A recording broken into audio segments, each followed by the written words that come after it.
Feeling so high, feeling so low, feeling you'll never be gone. Oh, feeling so high, feeling so low.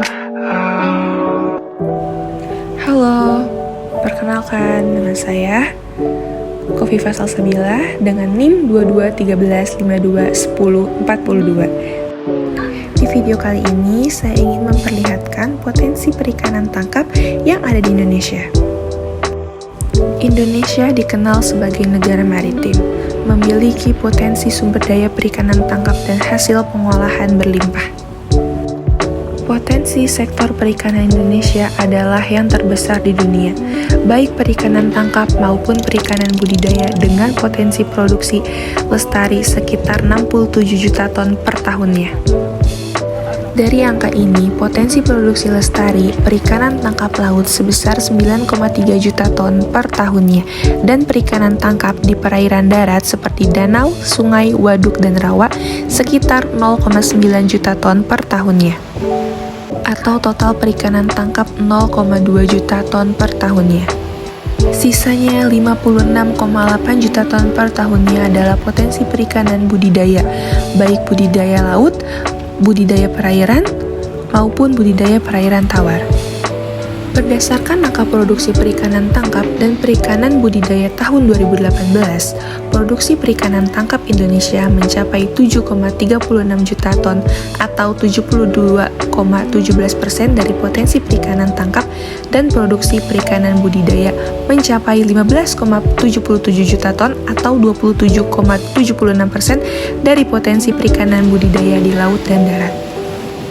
Menurut data Badan Pusat Statistik yang dirilis pada tahun 2020, kontribusi subsektor perikanan terhadap total PDB Indonesia menurut harga berlaku mencapai 2,80% atau meningkat 0,15% dibandingkan tahun 2019 yang mencapai 2,65%. Bila dilihat dari laju pertumbuhan ekonomi Indonesia pada tahun 2020, sektor perikanan termasuk salah satu yang mengalami pertumbuhan positif di tengah pandemi COVID-19, yaitu tumbuh sebesar 0,73% lebih rendah bila dibandingkan tahun 2019 yang tumbuh sebesar 5,73%. Berdasarkan hasil Survei Sosial Ekonomi Nasional atau Susenas pada tahun 2020 yang dirilis oleh BPS, rata-rata konsumsi per kapita seminggu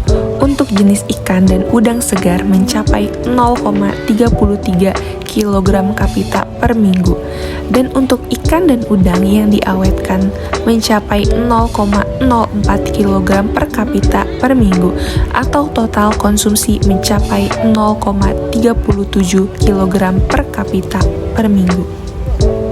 Berdasarkan data BPS, NTP Maret 2021 mencapai 102,26, menurun 0,28% bila dibandingkan dengan Februari 2021 yang mencapai 102,54. Semoga pemerintah senantiasa dapat memperhatikan kesejahteraan para nelayan dengan mengeluarkan kebijakan-kebijakan yang tidak hanya berorientasi untuk meningkatkan produksi dan sumber daya perikanan dan kelautan, tetapi juga meningkatkan kesejahteraan nelayan sesuai misi nawacita yang digagas oleh Presiden Jokowi, menjadikan laut sebagai masa depan bangsa dan mengelola sumber daya kelautan dan perikanan untuk sebesar-besarnya kemakmuran rakyat.